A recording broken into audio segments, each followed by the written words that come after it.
Hi everybody, it's Lulu. Welcome back to my YouTube channel. It's been a really long time since I've actually been on my actual channel, but I'm back. So it's been like 3 years. So I've been, doing stuff like traveling, figuring out life, trying to be a model. But anyway, so I have this very serious subject to relay on today's channel. So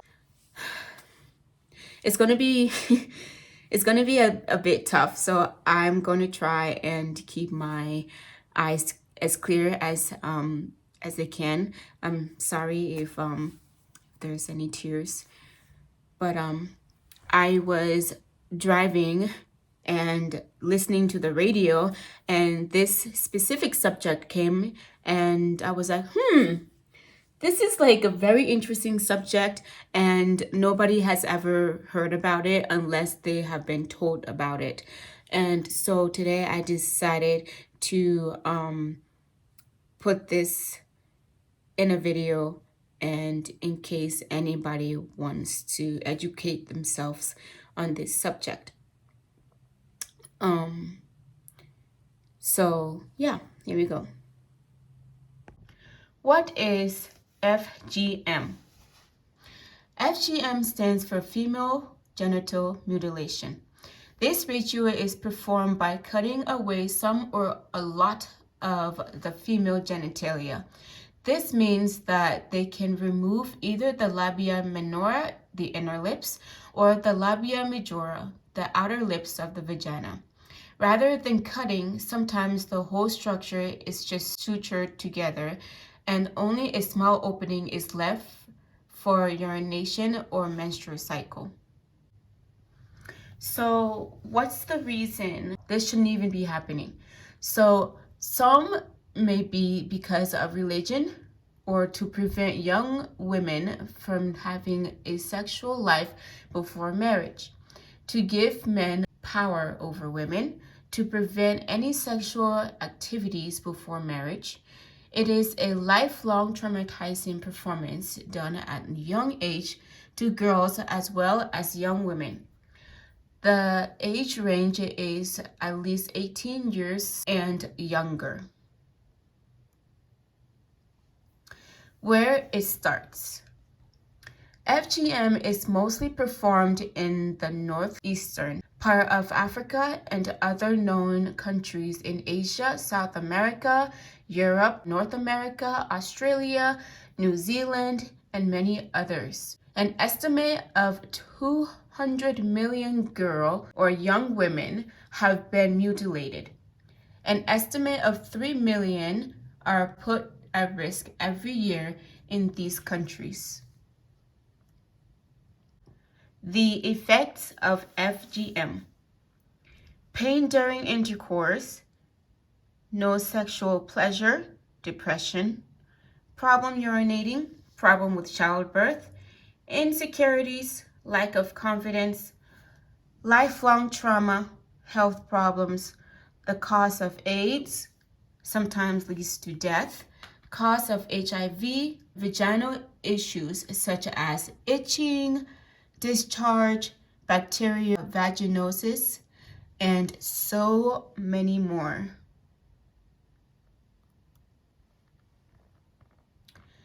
So if you can see, here is the anatomy of the vulva, the female genitalia. The vulva is the outer skin surrounding the vagina. So this whole thing is the vulva, and this hole right here, that's the vagina. So this is the clitoris, pleasure point, and then the urethra opening, the labia minora, the labia majora, and then the anus. There are different types of cutting, mutilation. So there are type 1, type 2, type 3, and type 4. All right, So type 1 is called clitoridectomy. Most or removal of all the clitoris. The clitoris is a small, sensitive, and erectile part of the female genitals. In very rare cases, only the prepuce, the fold of skin surrounding the clitoris. So if you can see right here, so the tools at the beginning of the first slideshow, this is the razor blade. So they'll just take the razor blade and then they'll cut this. It's the red spot right here. All right, so excision.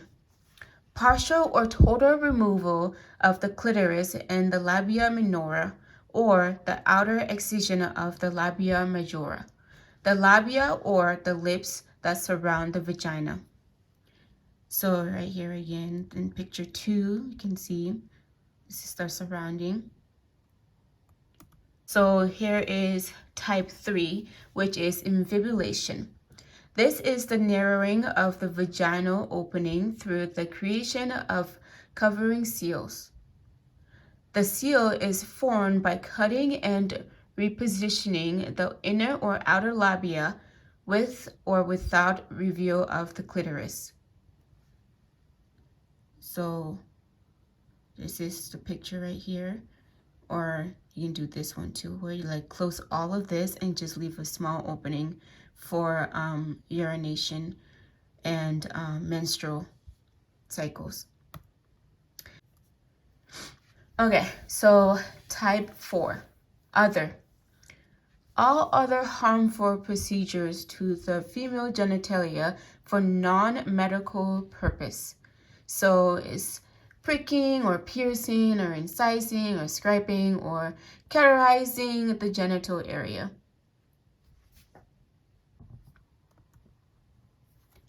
The painful cutting. So this is basically what the process is kind of like. A child is brought to the cutting location without their consent and is lifted up on the platform, or it's just laid down on the ground. The process is done by more than one people. A good guess may be about 8 people, more or less. So 2 people to hold the arms, 2 for each leg, 1 or 2 to cut the vulva, 1 to sew, and another to hold and help with the tools needed. But who knows? Maybe this process can be happening to more than one girl at a time. And after the cutting, there is nothing to help stop the bleeding, so the child is just left to bleed and heal on their own. FGM surgery. Everything is not going to look the way it used to, but there's a way to help. Something that can be done is surgery. The surgery procedure opens up the vulva and allows the surgeon to restore the clitoris. The price for this can be high, but it can be worth it. The healing process can take up to 4 weeks or more depending on the person.